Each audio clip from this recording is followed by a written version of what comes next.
Welcome to the acclaimed podcast, The Deep Dive, featuring your esteemed hosts, Andy Molitor and Drew Dinsick, powered by BetSperts. Welcome to The Deep Dive. Andy, you want to talk about the Bengals? Yeah, we've got some people in our ears saying that they're pro-Bengal people, and I guess I can see it. If you had to suck on one side of the ball, it would be the side I would pick. Well, I'm going to push back on how much they suck on the other side of the ball, they're because not the going to second half of the season data didn't to. really look as sucky as the perception. No. Here's the thing about the Bengals, Andy. I thought they were a good bet to win the Super Bowl when they were 30-1. That number's come in a lot. They've gotten some serious support by the market, and I think it's probably fueled by the fact that their schedule is pretty easy. And I also think that it's fueled by the perception this is a little bit of a now or never for this group of individuals, right? Like, the seat never really gets hot in Cincinnati because of the ownership group there.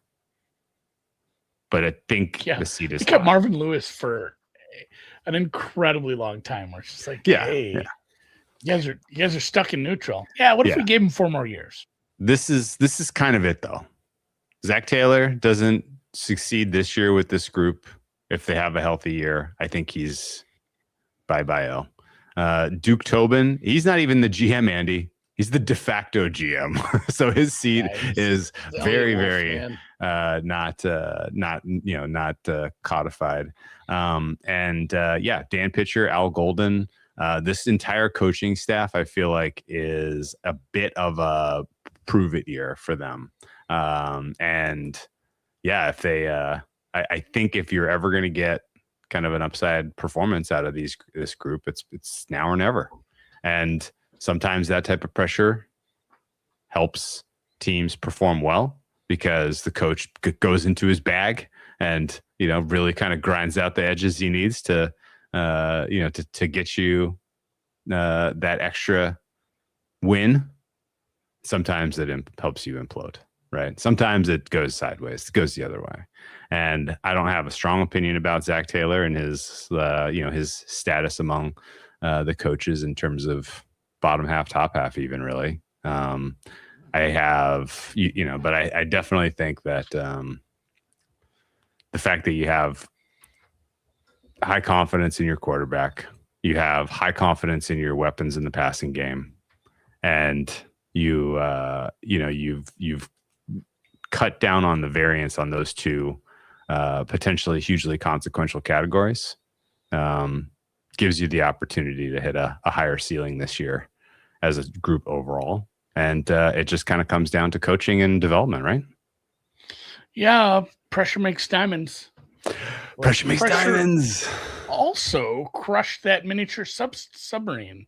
That's a great point.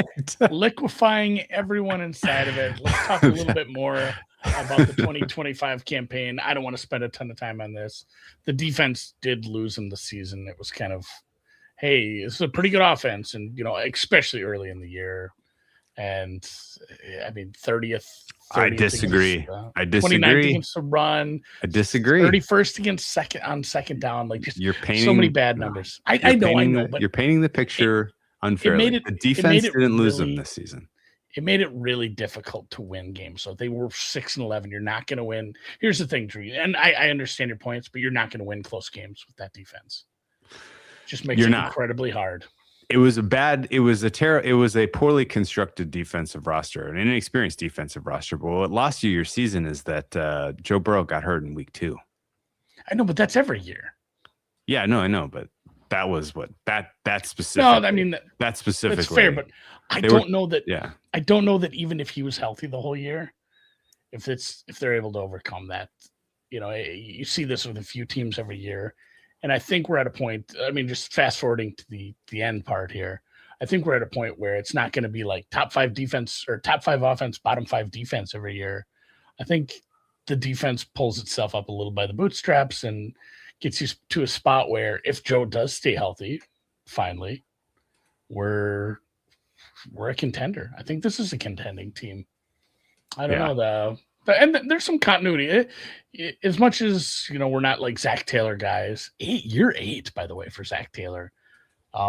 Continuity, Dan Pitcher, Al Golden, upheaval underneath. I mean, they did replace some guys here and there, and obviously they did a bunch of moves on the defensive side of the ball. But coaching continuity, the only one in the division, which is stunning, I guess, from considering when we had gone to the beginning of the year, last year, 2025, said which coach is most in the hot seat this year. I mean, clearly would have. I think we would have said Taylor 1, Stefanski 2, and the other guys they can do whatever they want. They've bought that kind of equity, and Zac Taylor's the only one that survives the season. So you're right. In the injuries, the defense stinking out loud, not letting them really. Because here's the thing: even with Joe Burrow out, this was a division that was won with 11 games, 11-6. That you could have snuck out a few more games here and there, even with backup quarterbacks, and had a chance in this division. And maybe that's the case again this year. We're not super, super high on the only real Super Bowl contender according to the market in this one either. So Joe Burrow gets hurt week 2 at hosting Jacksonville. He returns week 13 at Baltimore on Thanksgiving. You mentioned that he's a fragile dude. He gets hurt a lot. In his absence, Andy, 1-8. 1-8. Hey, you'll have that. And again, you're not going to win any games with a backup. You have a 30th ranked defense. Well, you're blaming the defense, but the offense weeks 3 through 6, they were 32nd. It was the worst offense in football. Yeah, you want to hang on a little bit? You know why? Because they were chasing leads because of the defense. Oh. we can do this circular. I'll do this all day long.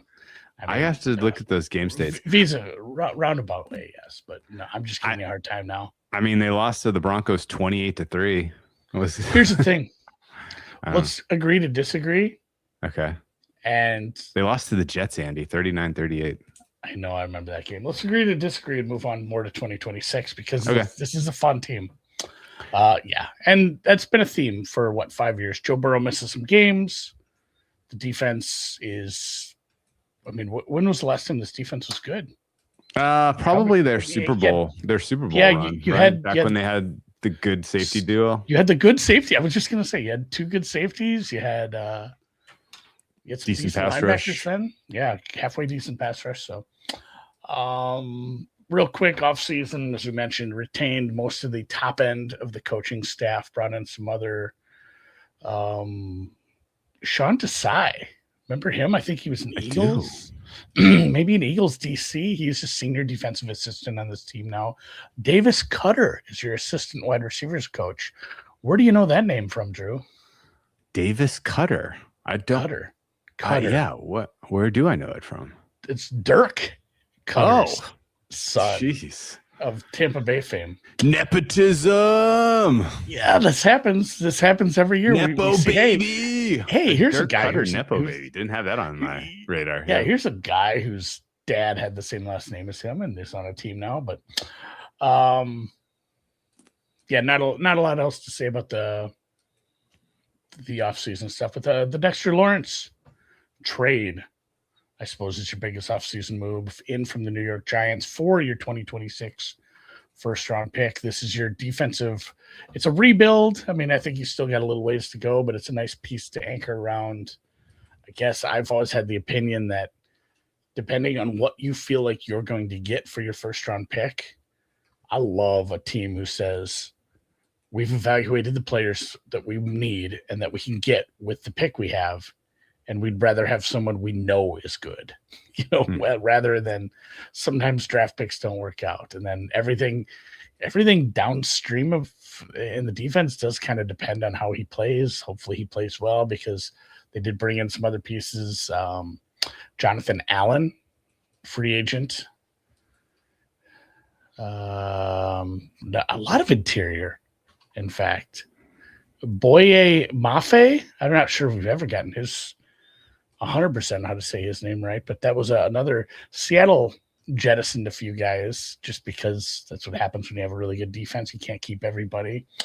So brought in defensive end from Seattle. He is kind of your Hendrickson replacement. We'll get to that. He's more of a run stopper. He's pass. I know, but sucks. He's got to play in that spot though. I mean, that's true. Somebody has to be out there defensive end. Bryan Cook and Kyle Duggar. I'll be honest with you, man. In my opinion, in the blind, Hendrickson for Lawrence is an upgrade on your D line. I think so, especially for how much Hendrickson missed time. If you want to make that part of the equation. Well, I was just gonna say, like, especially if, like, you're going to pay Lawrence throughout his decline, which is notable. I guess that matters, but I think he is still in his prime, and I had him rated as one of the better pass rushers, and his run stop is substantially more notable than what Trey Hendrickson. Trey Hendrickson was just flat out bad against the run. Like, Trey Hendrickson was part of the problem because he was accruing stats for his next contract and not, taking plays off when he knew it was a run. Do you disagree with that? I don't know if I watched enough Bengals. Actually, he was playing. He was only playing on passing downs, but he was on the field for all downs. That was my opinion. Yeah. All right. Where were we? Well, we'll get deeper into him when we get into some of our ratings. Bryan Cook. Basically, I'm pitching that this defensive line should be an upgrade. Perceived as an upgrade over last year. We'll get to that in ratings. We'll get deep into that swap because that is an important part of how they're going to build this. So Kyle Duggar, Bryan Cook, safeties from Kansas City, and Duggar was in Pittsburgh. Yeah, because I feel like he was in New England too. He's depth though. He's not going to play over Jordan Battle. No way. No, he sits behind Battle at strong safety. That is not a battle. Although they're saying it's a little bit of a competition in camp, but I do think it's Battle's spot. Josh Johnson is on this team. It's a fun little throw in. Jasir Taylor, cornerback. Nice little deal. Like we mentioned, Trey Hendrickson is in Baltimore. We'll talk about him even more in the next podcast when we talk about Baltimore. And then Jake Browning is a Tampa Bay Buccaneer.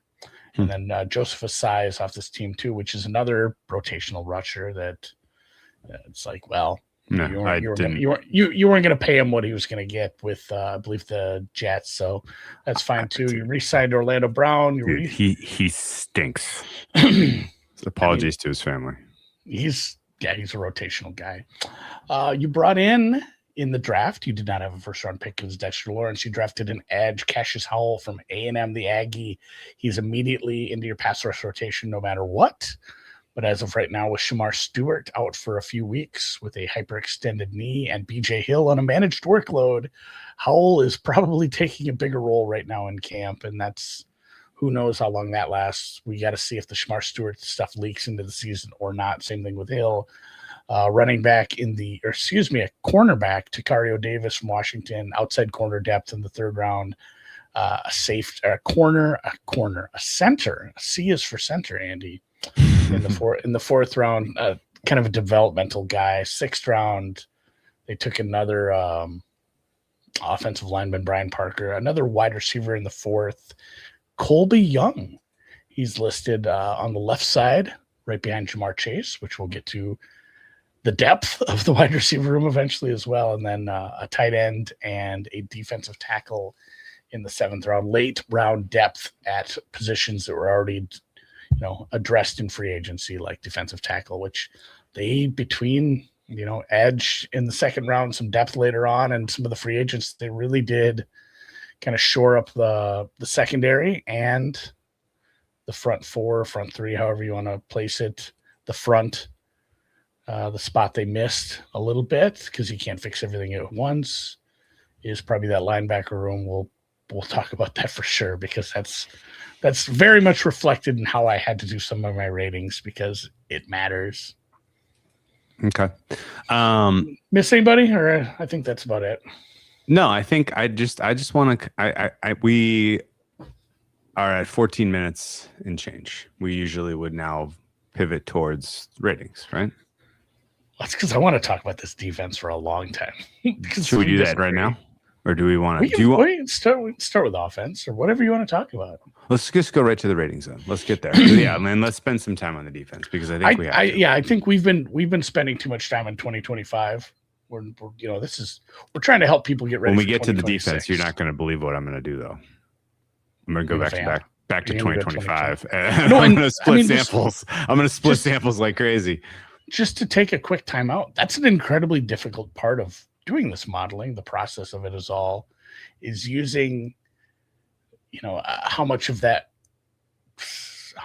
bleeds over, and some of it is based on which players are left, which coaches are left, but also like which players played. And it's not just, hey, one of your important players missed time and that affected the thing that he does best. Sometimes it's one of your most important players missed time, and that might have made 4 other people way worse at their job because it made their jobs much more difficult. And so it does have a cascading effect when it's a high-end player missing time. It made it a tough defense to go over, but we'll start on the offensive side of the ball. Okay. Joe Burrow, when healthy, is a top 5 quarterback in the NFL. I don't think it's really worth arguing.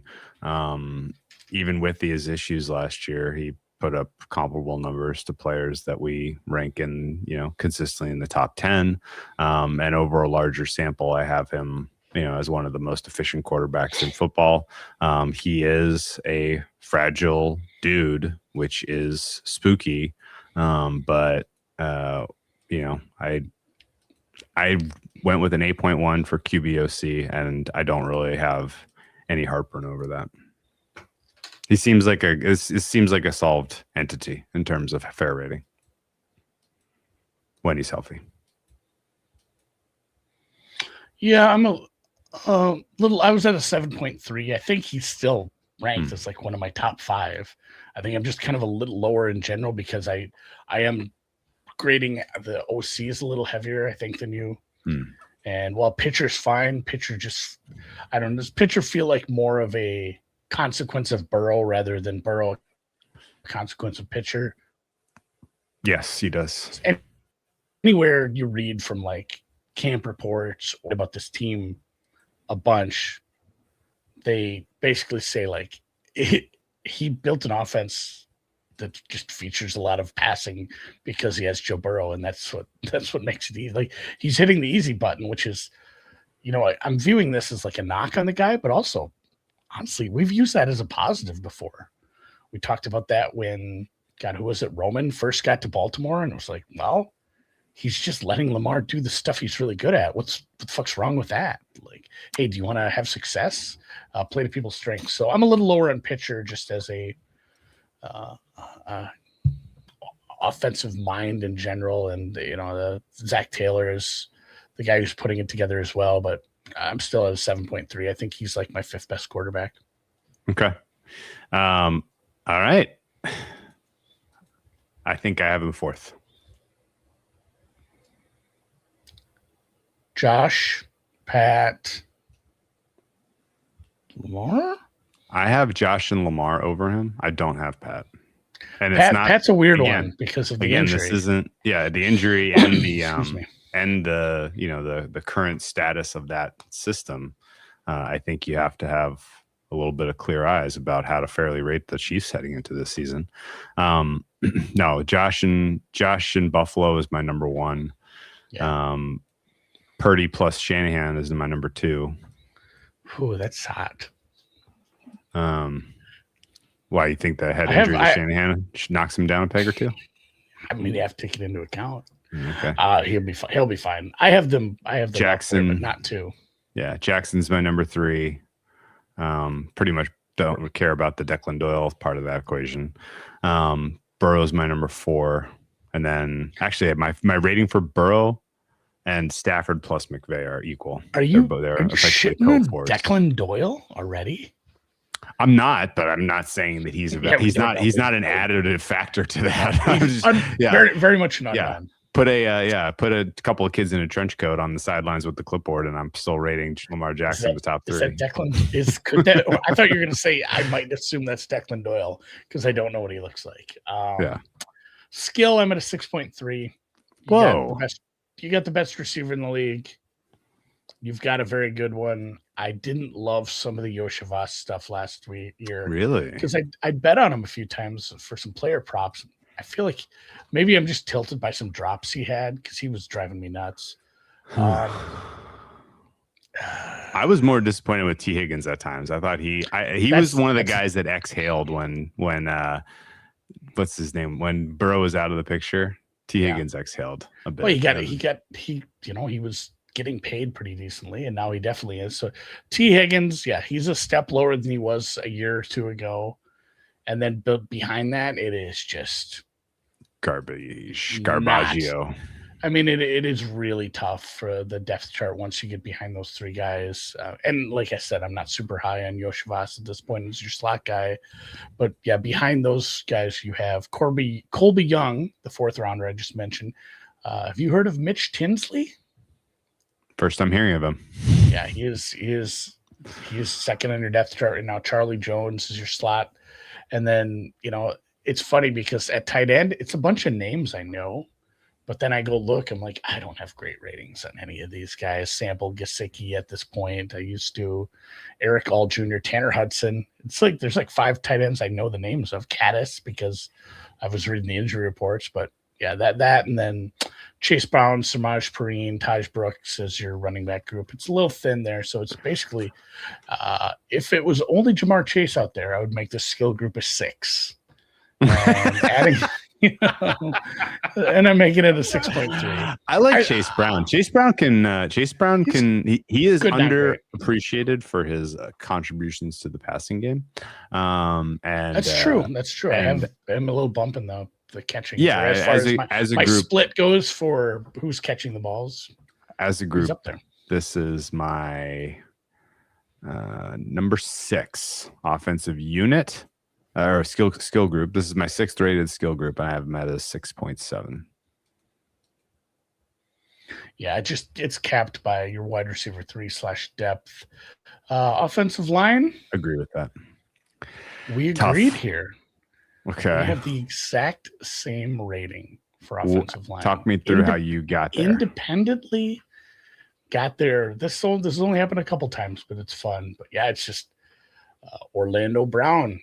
You extended him. You want him to be your guy.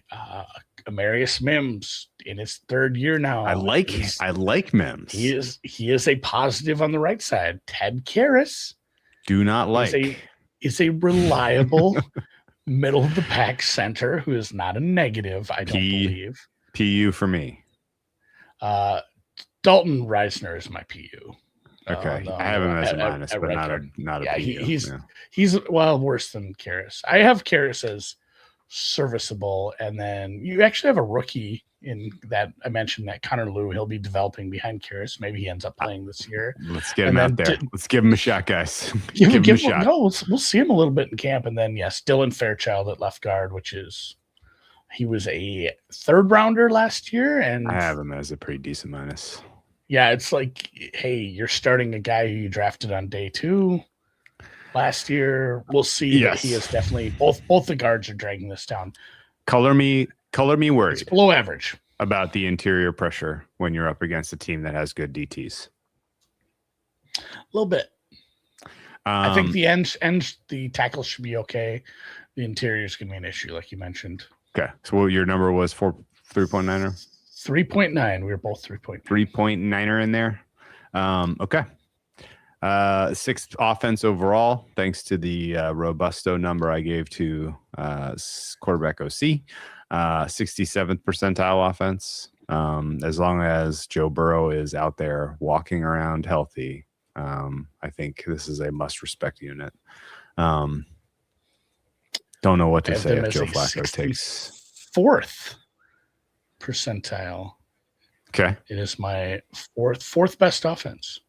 Wow. Okay. Oh, you're cool on offense in general this year. It sounds like just the way I'm doing it, I think. But yes, it is just the Rams, Bills, and your San Francisco 49ers ahead of them. I do have a ton of teams mashed between 60 and 64. So I have Rams just barely ahead of. Have you adjusted your Niners wide receiver number for whatever the hell's going on there. I'm just gonna. I haven't yet, so they'll come down. I have them as a 68th percentile. They'll come down probably based on what I have to do there. But again, I kind of just said I'm gonna wait and see how many more injuries we have from the power plant / electrical substation, and then we'll figure it out at the beginning of the year or when we do the Niners preview. I didn't want to spend a lot of time on that right now. So I have 64th best offense. Yeah, I have 64th percentile offense. Excuse me. You mentioned I have the Rams, the Bills, the Ravens, the Dallas Cowboys, and the Niners all better than the Bengals, but they're clustered very tightly. Let's talk about defense then. Let's stretch our legs a little bit here. Andy, last year, the Cincinnati Bengals defense, as you mentioned multiple times already on this podcast, had moments of true putridness, truly spectacular, fuckery out there. If you specifically single out the first half of the season as a sample set, they are last in the NFL in EPA per play with a bullet. They are second to last in dropback EPA per play allowed, second to last in running EPA per play allowed. So it didn't matter how you attacked the Bengals, you had a very successful day.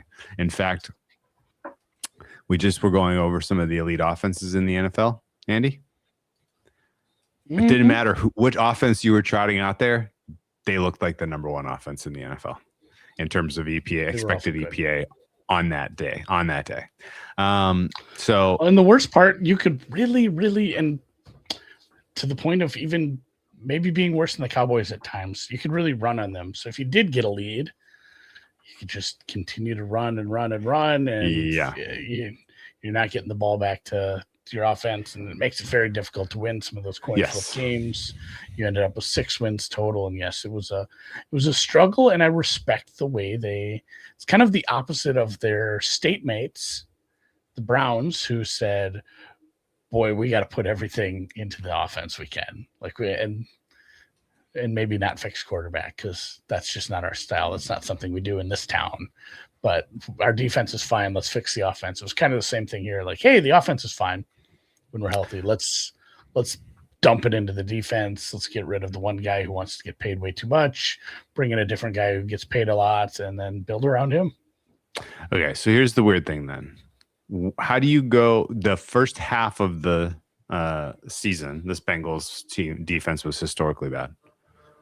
Over the second half of the season, they were better than league average rushing defense. In fact, they were a good rushing defense. They were negative 0.1 EPA per rush allowed. That's good. They were a solid pass defense. Their cumulative EPA per play allowed put them squarely in the middle of the league. In fact, effectively in a dead heat tie with your Pittsburgh Steelers over the second half of the season in terms. Yeah, they kind of met in the middle there, didn't they? Yeah. What gives? How did they do it? Is this just a matter of who was on their schedule? Is this a matter of young players improving, finding their roles, coaching getting better? Like, what the hell happened to go from conceding 47 points to the Chicago Bears before your bye to absolutely embarrassing the Baltimore Ravens with Lamar Jackson on the field on Thanksgiving night? I wonder. I never did really get an answer to this, because I dug in a little to last year's as I was trying to put grades together for this year, and I think maybe it was just a little bit of the same kind of stuff you saw with, we'll always go back to the McDonald example of, like, we loved the hire in Seattle, and often it takes time. And we saw that with him in Michigan. We saw that with him in Baltimore. It took that second year. And I think Golden is a good name. I think Golden was well respected when they hired him away from, was he in Notre Dame? Yes. When they brought him up to coach here, and it was that was his first year. Is he in year 2 this year? I believe. I'm almost certain that's the case. I think a big part of it was just bringing in a a DC who didn't have a ton of experience, had been coaching at the college level, and I don't know. You've got it all correct so far. Yeah, I don't have a really good answer other than he just needed to get his bearings, because it was a bad defense, but the product they put out for like the first 7-8 games was way below where they should have been. You know, it wasn't like they didn't have the injuries. Like Dallas made sense. Like, okay, hey, all your cornerbacks were missing to start the season. You traded away Micah Parsons, and then you started dropping other guys like flies. Like, of course, you're picking up players that shouldn't be on teams right now. Of course, your defense is not going to stop the run. So I don't know. I'm going to give Golden some credit, and maybe I need to bump him up if I'm starting to talk myself into Al Golden. I think you have to give Golden credit, and I think it goes a step even beyond what you're saying. You're absolutely right in that he was shuffling players. They effectively, I can't remember what exactly happened to Logan Wilson, but he was pretty reasonably well compensated. He was your anchor of your second line, you know, your linebacking core there. And by mid-season, he was benched for Barrett Carter. And there was a notable improvement from Barrett Carter, who was a 4th-round rookie that year. If you look at kind of great game-by-game grading for some of the younger players in the secondary, like they clearly got a lot better as the year went on, which I think you can kind of ascribe to coaching. Geno Stone and Jordan Battle, the safeties, got a lot better as the year went on. That was pretty clear. The standout performer from that Bengals defense, though, was the coverage from Jalen Davis, who only played 262 snaps. He was kind of the secret sauce, which I don't understand, because I don't know anything about Jalen Davis and why that would have been a thing. Yeah, it was a really weird year, and I don't think that the improvement was based on playing a bunch of teams who were tanking. Excuse me. The second half sample we were talking about included games against Drake May, 2 against Lamar Jackson, 1 against what's his face, Josh Allen. The Josh Allen game, you conceded 47 points, but there was some defensive touchdowns. There was definitely one defensive touchdown that was an embarrassing fuck up on the part of Joe Burrow. Also, even if there weren't, and there were, it's still Josh Allen. Like, we'll give you some grace there. Okay. So yeah, I think it is a matter of Golden finding his NFL legs and coaching up the players that were available to the tune of they're just better players now. And you have to acknowledge that. I think people who are wading into the water of this year's Bengals team expecting this to be a truly bad defense again are probably going to be rudely surprised. And I will admit, Andy, I'm coming in low. Where I'm at, though? You know where I'm at? I'm coming in low. Well, here's the thing. I'm going to have to come in low, and I'm expecting a 30th percentile defense that finishes 45th, because we saw it last year. I love this. And he's kind of starting out with a lot of turnover. Yeah. And I think it is going to take some time to get everything settled again, which maybe that's fine, because you know, if your offense stays, I mean, we'll cut to the chase here. This is a 32nd ranked schedule by 3 different places. I think I read. I'm not this that low. This is an absolute. I'm at 3rd. I'm at 29th. You have 3 tough games. And your division isn't super easy, but you have 3 tough out of division games. That's it. You have so many winnable games. If this defense doesn't bottle it and the offense stays healthy, hey, it'd be great at the end of the year. Joe Burrow healthy with Jamar Chase and a defense that's 45th, 50th percentile, right in the middle of the road, playing up a little bit, ready for the playoffs. That's a recipe for. I mean, granted, that defense was better when they went to the Super Bowl, but I mean, it's a recipe for winning playoff games, doing just enough on defense and having an offense that can, thunder truck you. If it doesn't go that way, then you have the 2024 Lions where, hey, all gas, no brakes. If we don't score a lot, we're going to give up a lot. It's going to be a bit of a problem. So we'll get into some of our ratings in a second, but yeah, I'm kind of with you there. It feels like a lot of it was just hopefully golden stuff. And yeah, the last month of 2024 was good as well. There's been some weird upshots to this team as you go through the season. I don't understand exactly why. And I think if you looked at a lot of teams and you really broke down their seasons, you'd see these ebbs and flows. Oh, of course. Yeah. I think, and if you spent the time, I think a lot could be explained by injury or schedule, but the Bengals, I don't believe were. Okay. So this is perfect. So we're coming in with a reasonably Miles. I'm kind of a Miles Murphy stan as well. You believe in Miles Murray? Okay, cool. Let me see where he I think that was part of it.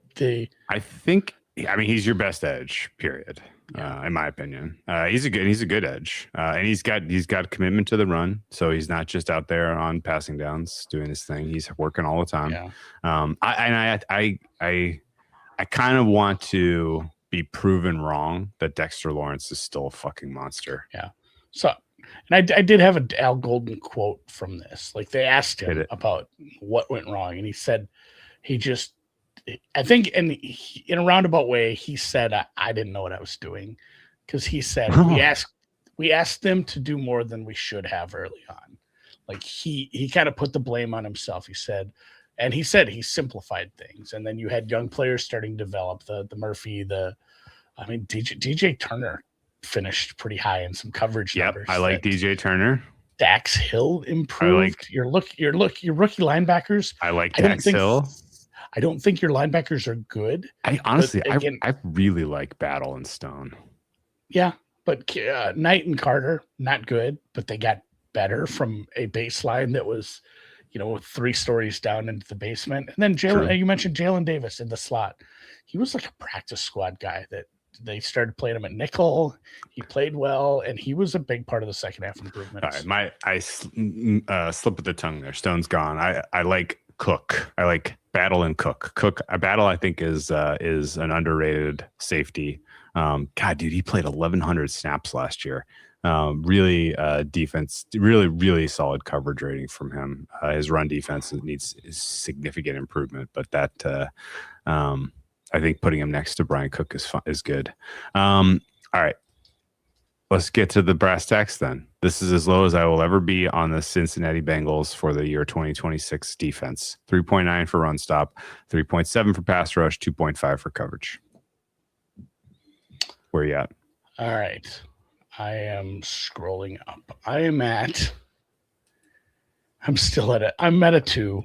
I'm at a 2 flat for run stop. I will apologize. Really? That's the only one. Yeah. Even with Dexter Lawrence I'm higher out there? on coverage. So pass rush for about. Yeah. He's all of it right now. I mean, he's all of the rating. Pass rush, I really don't have high ratings for either linebacker, and I think that matters a lot, especially how much you use. How much I weight the secondary and pass rush is pretty light too. So I'm not getting a ton of help there, but pass rush, you were at 3.7. I'm at a 3.5. I think that's coming up as well. I'm higher than you in coverage though. I'm at a 3.8. What was your number? 2.5. Okay. So I'm a little higher on coverage. We'll get into that, but the run stop number, I spent like an hour on this afternoon. Honestly, because it was tough. It was very tough. We're basing some of it on last year, and then you flip flop the Lawrence for Hendrickson thing. That's an automatic bump, and they signed Jonathan Allen. But the personnel only stuff. If you start looking at player grade only, it's still there's a lot of snaps in the front 7 that are gonna 6 if we're playing like we know a base nickel. There's a lot of snaps that are going to bad run defenders. And, I start looking at like the team unit pairs that I look at from the last few years and how much you can use these individual player grades. And especially when there's no continuity, it just translates really poorly, especially to start. So I'm going to be incredibly low here. Okay. And I think it's tough. 33rd percentile for me. Second worst defense. Here's the thing, though. Real quick, you were lower on coverage. I'd like to hear your take on this, but like the Duggar's good depth when you're, he's my sample. Like I said, I don't care about Duggar. I'm basing my coverage number on sixth guy out there. He's going to play. Okay. You're probably right, actually. I'm basing my coverage number on Hill, Turner, and Jalen Davis, and they are getting penalized pretty aggressively for sample size and just some of the kind of team bad numbers from the team from the first half of the year, which might not be real. So again, as the new data comes in this season, this unit is almost certainly going up or staying where they are, right? It's funny because of the next thing I'm about to say. Yeah, that they're the AFC Cowboys. No, that as I started to try to figure out how much of prior season results to use for teams and players, anything coverage was the least predictive and sticky from year to year. Okay. Out of anything on either side of the ball. Okay. And to the point where I had to start lowering, I didn't have to, I chose to start lowering the percentage of last year's stuff I used. And I mean, you're right. It's some smaller samples on some of these guys. Your depth is a third round rookie and one spot, but I like Jalen Davis. I'm going to say that he's going to continue to ascend. I like Turner. I like Battle. I like Dex Hill. That said, it's still a 3.8. I'm rating them below average as a whole. I'm not going out on a limb and saying this is a good secondary. I'm just higher than you here. Yeah, Jalen Davis has been in the NFL forever, so his number, I'm stuck on a low number starting from him, even though what we saw from him when he was out there last year was really good. Same kind of thing with Dax Hill, same kind of thing with DJ Turner. There's a pretty big sample that they're going to have to overcome with recency good. And if they do, and if this defense is league average, then this Bengals team is going to rate as a top 5 unit for me. Let's just say that they end up with 5s across the board after they get a couple weeks of data. They're right behind the Bills and Rams then. Yeah, that's right there. They're your third best team in the league. Yeah, I'm up in more like the 6th best, but yeah, you're in really good shape if this is they'd be right up there with the Ravens, the Lions. Yeah. So excited to bet on them? What's your general opinion? Let's take a look at our last couple numbers and see where we ended up on this team completely. All right, so on the old chart. So special teams, I'm a little higher than you in coaching. I went neutral on it just because I don't hate Zac Taylor. I'm kind of Zac Taylor agnostic. I gave it a little bump because I talked myself into Al Golden a little. You have continuity, which is nice because that is not something, as we mentioned numerous times. There are 20 new OCs, 13 new DCs this year. So having any sort of continuity across the top of your coaching roster is a plus for me. And then special teams is such a small thing. I don't know if Evan McPherson, good. Reckow, decent. Charlie Jones, I think, is going to be a returner with Perrine and Yoshivas' options. Okay. Above average. I'm low on Taylor only because I don't really love his 4th down decision making. He's consistently been below league average in terms of his go rate when he should be going for it more with the offense he has in particular. So that's the only thing I got on him that takes him down to a 3.8 for me. My net Bengals power number is a plus 2.12. You are a plus 1.31. Again, the way I do my power numbers, we'll have to set aside a whole time where we talk about that because a lot of people are asking. If you have, I upweight offense when I come up with a fair for a game relative to defense, and so if you have a good offense, you're going to get more wind in your sail from me than if you have a good defense in terms of what is a fair rating against a neutral team on a neutral field. No, I've done it 3 different ways now. Mm-hmm. So the first, and because we got a little time here, the first way was, and we talked about it prior to last season when we started doing this, was turning your percentile into a win percentage. So if you're 64th percentile team, you are winning 64% of your games against a neutral team. Or I remember that, yeah. Or you're scoring. So then we just basically turned it into a money line. Yeah, and at that point, that was a good strategy. So I did that, and I just basically had to build out a chart because it's not linear from like 0 to, so I had to build out a chart. It's super flat in the middle, right? So I built out like 1,000-line reference chart to just pull from, just like straight up VLOOKUP. And then I did it a slightly different way based on that. And then I did a Z-score where you're dividing by the slope and getting to, and honestly, I might just average the 3 and see what I come up with. It'll be fun to play with a little. Yeah. And again, here's the thing. I think they're all good enough. As long as you're consistent, your numbers relative to each other, it's going to be, nothing ever is going to be black box where just, hey, I make this 4 with my spreadsheet here.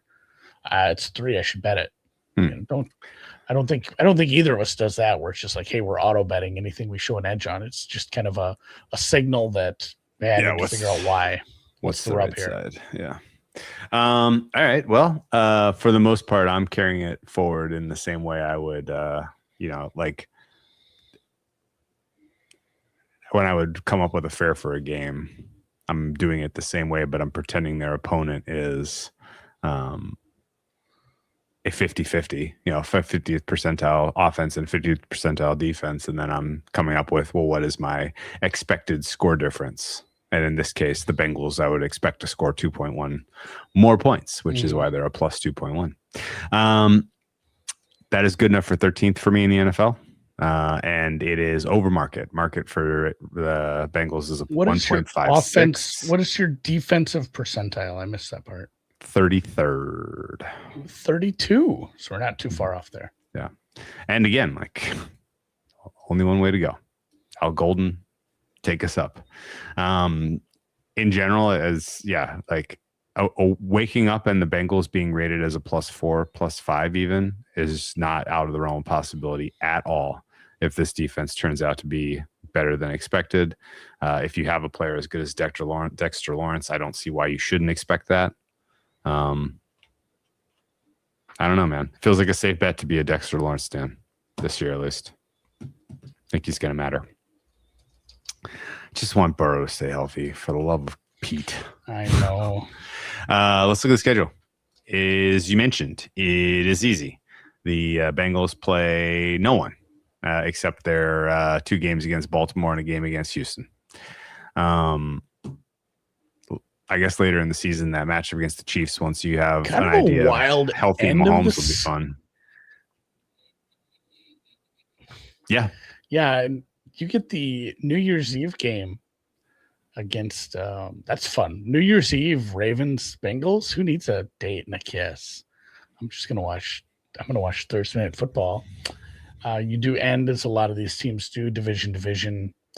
The tough games are division games, and then essentially you have 2 other tough games. It's at Texans. Feels like a really tough ask early in the season. And then your other one would be the Kansas City Chiefs at home late. We'll see how good they play and how sturdy Mahomes is. You never know. Maybe that's not a super tough game, and that kind of defaults the Ravens games to your next toughest. You can probably point to the international spot as a tough game, even though it's Atlanta, who's not expected to be very good. But it is, an international travel spot that isn't going to be super easy for you. You head to Madrid in week 9. One little caveat of the schedule is you have a late bye. You have the early bye. Excuse me, the early bye. Yeah.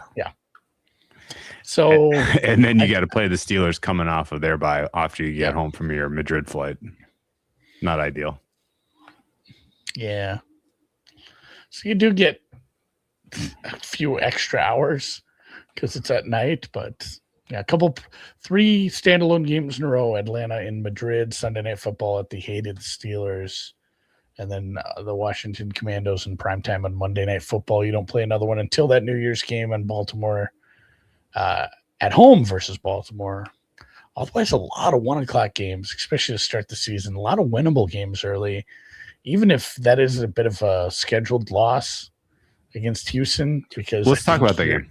Your interior probably isn't going to hold up all that great that day against that pass rush. We'll see how that game goes. You never know. You could outscore them. at Houston early in the season stuff. But even if you drop that one, you have a damn nice shot at 4-1. What do you think of that matchup? A little more detail. I like what you said. The pass rush for Houston could certainly cause Cincinnati a problem, but wouldn't you say that Houston's pass rush is better? It's like more of an edge rush. It is more edge, but they move people around as well, and they have enough edges where you can have. Hey, I mean, there's plenty of teams to just put 3 edges out there at a time. So if the matchup of Chase versus Stingley is absolutely awesome. Even Higgins versus Lassiter is awesome. It's a lot of strength on strength, and I think how you win it is your defensive front evolves quicker than you'd hoped, and you're able to attack that offensive line because that's still attackable for Houston. So you're winning that game. If you're winning that game, it's like you need a low scoring game. Yeah, it's like 2017. Low scoring game there. Yeah, yeah. If you're giving up points to Houston, you're dead. Agreed. And then you're hoping for wins because you do have to play in Pittsburgh, but it's early in the season. At least it's not terrible weather there quite yet. Not that you don't play in a terrible weather city too. Not as bad. Cincinnati, technically, by the way, guys, is the South. As you can stand there and look across the street at the river into Kentucky. So basically the South. It does get a little chilly there, but those are winnable games early on. Depends how angry Baker is at that point. Maybe he gets over it a little in the preseason, but yeah, that's the other thing too. You could go 1-4. That's not a pushover with Tampa Bay. That's a team with a good quarterback that can beat you. Pittsburgh is a division rival on the road, and we have a lot of respect for what Jacksonville's doing as well. So, disaster scenario is you're looking for your first win there in Miami, and you beat the ever-living shit out of that team, which would be fun too. I think maybe that's the scenario either way. I'm not sure how warm it would be. Mid-October, at least it's not September, but it still is a road game in Miami. Yeah. You don't have a sunshine on it, so I'm going to assume it'll be okay at that point of the year. Yeah, the Miami Heat in the middle of October is not more than 25 degrees below the expected temperatures in Cincinnati that time of year. Andy, for your edification, Cincinnati is south of the Mason-Dixon line. I wonder if kids even know what that is. Do kids learn stuff anymore? Riddle. I'm going to quiz you on 2 other NFL cities. Okay. Indianapolis, north, barely by a hair, a chin hair. Kansas City, south. Yes, very good. Yeah. So I did a whole NFL Civil War scenario.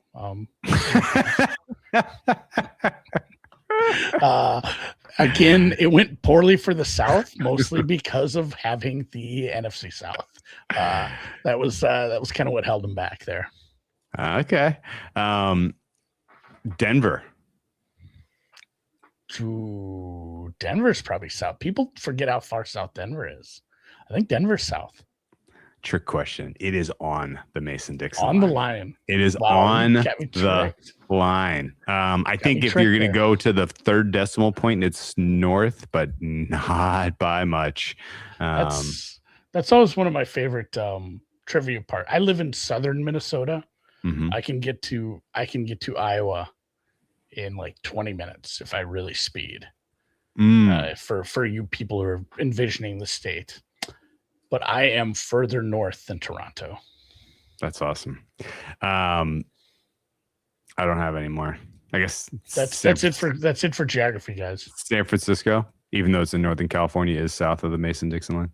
All right, man. Well, let's. I don't have anything other thoughts on the schedule other than this is a putting soft schedule broadly. It's very easy, and that's going to matter too, especially when we get to the Baltimore Ravens schedule next.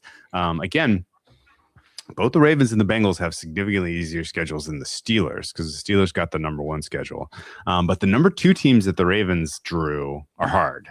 The number 3 teams that the Bengals drew are easy. Yes. So it is. It's the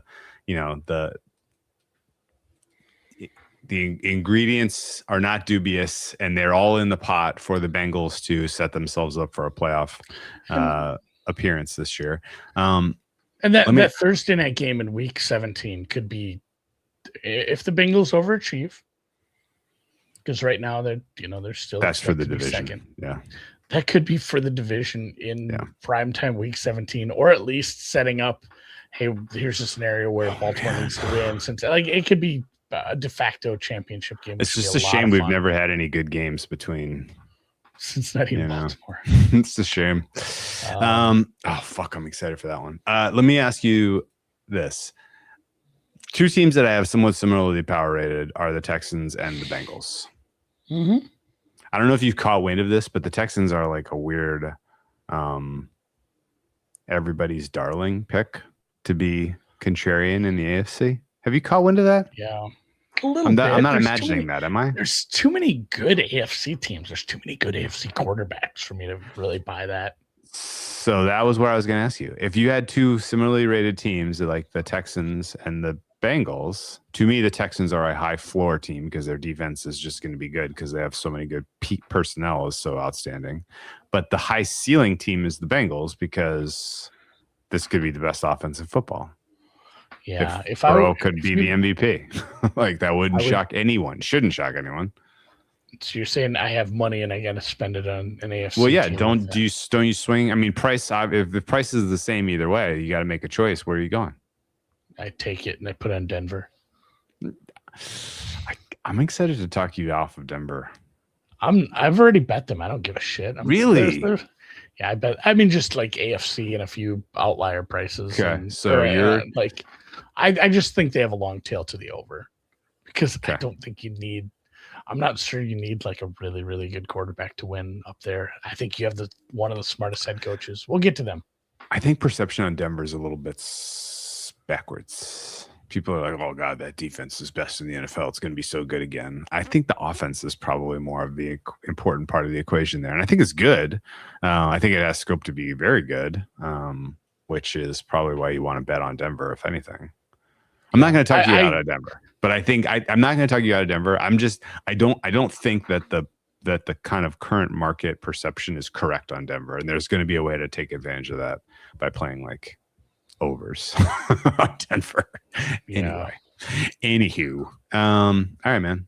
I mentioned back around the time of the schedule release, once I kind of understood the sequencing was pretty favorable for them, I bet some Bengals at 30-1 to win the Super Bowl. That's drifted. I mean, that's come in a lot, so I don't think I would play it at the current price, which is like 21-ish. Do you have any other skin in the game for this Bengals team, or are you just going to bet them game by game depending on how the defense improves? Yeah, it'll be a game by game thing. The futures have been beat down a little bit. It's 20-1. 20 rather than some of the 30 prices. Burrow MVP is short of 10 at a lot of places. Ooh. Chase is, I did make an OPOI play. Not on Chase. I played Puka. Zac Taylor coach of the year would be one of the only things I could bet. What's that number? It's like 25-1. I see 36-1. Okay. So even better. This is just me grabbing some numbers right before the show and trying to find something to make a case for. This is the only thing I have. AFC 1 seed plus 650. He is coming off a 6-win season. And if they win 12 or 13 games because the schedule's easy, they win this division, they're the 1 seed. He is very much in contention, and he's a pretty fair chunk of a price, I think. So, okay. Hey, he was on the hot seat. They only won 6 games. Oh, look what he's done. Now we all love him. We should vote for him. And you don't have Rossini in there screwing up the vote anymore. So I think it's not a bad. If you like the Bengals, I think you should have a little bit of Taylor, Coach Deere in pocket. You missed what maybe I said there. The price for the Bengals to be the 1 seed is plus 650. Yeah, I would rather bet Zac Taylor then. That's silly. Right? That's a big disconnect. Yeah, I mean, take a little of both just in case some other coach wins, in case they just give it to McVay because he has a perfect season. Ooh. I mean, you can't 16-1 Rams team. What are you gonna do? Not give it to him? But Zac Taylor, coach of the year / 1 seed, I think there's some upside plays you can make on this team. That's fun. All right, I like that. They've been beaten down to 1889 at Chris for Super Bowl. I think that's fair. 848 for the AFC. Texans. See, this is it, man. 848 for the Bengals. 840 for the Texans right now to win the AFC. I think. Gun to head, give me the Bengals with the potential for hitting their ceiling offensively and being a problem with this easy schedule. So, all right, yeah, cautious optimism on Cincinnati for us, and tune in week 3 as we handicap Joe Flacco against the Pittsburgh Steelers. Evil on me, Ricky Bobby. I mean, Houston week 2 is kind of a bad draw for keeping Burrow healthy, right? If you're drawing up that game plan, you're getting the ball out of his hands in 5 seconds or less. Yeah, that's full on. Got the Patriots playoffs, that playoff game plan they put together. Yes, exactly.